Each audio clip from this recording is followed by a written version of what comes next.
Here are 5 breakout quarterbacks for the 2024 fantasy football season. Number 1, Will Levis of the Tennessee Titans. Now, Levis came out hot last year in his first game, 4 touchdown passes. The league caught up very quickly with him. But this year, things may be different. Brian Callahan comes in to coach, brings those elements of the Bengals passing attack, a lot of 3 receiver sets. Tennessee had DeAndre Hopkins. They bring in Calvin Ridley, an aging Tyler Boyd. They still have Chiggy Okonkwo. They have a pair of running backs who can catch out of the backfield in Tony Pollard and Tyjae Spears. But the weapons are there. The coaching is there. Levis has an NFL caliber arm. There is a great opportunity in this offense for Levis to break through in his second year. Number 2, Trevor Lawrence of the Jacksonville Jaguars. Now, Lawrence has been the victim of really, really bad coaching during his time with the Jaguars. And last year, it was offensive coordinator Press Taylor.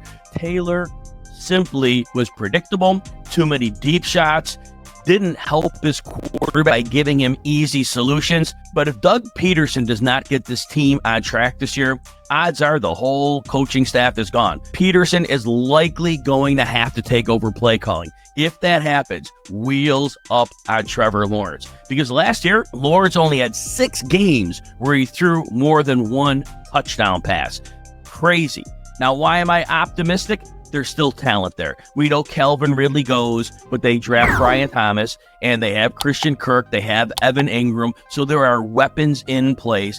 As long as Doug Peterson is going to get his hand on the play calling, is definitely a player on the rise. If you enjoy videos like this, please consider hitting that like button and subscribe to the new RotoWire football channel. Number 3, J.J. McCarthy of the Minnesota Vikings. Now, the Vikings, of course, used the 10th pick in the draft to snag McCarthy. In terms of scouting, we love the accuracy from McCarthy. He's willing to throw into traffic. The mechanics are solid. J.J. McCarthy has Justin Jefferson and Jordan Addison. Also, Aaron Jones out of the backfield is quite a weapon. And maybe after Halloween, you might get TJ Hawkinson. Not sure from that knee injury how quickly he's going to recover, but the weapons are there. McCarthy, we don't know as a rookie what we're exactly going to get, but we know the system's great, the weapons are excellent, and J.J. McCarthy could come out the gate top. Number 4, Kyler Murray of the Arizona Cardinals. I know, is he really a breakout candidate because he really broke out in 2020?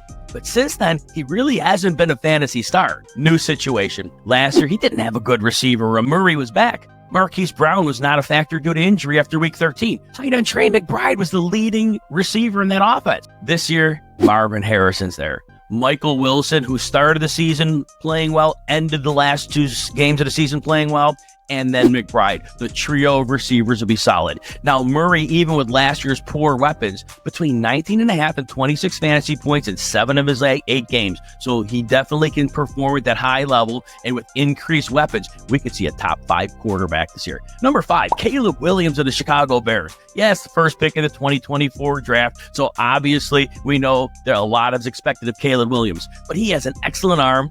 He could create plays outside of structure. He always looks downfield, which is a thing we want in our quarterbacks. The Bears' offensive line is adequate, and receivers.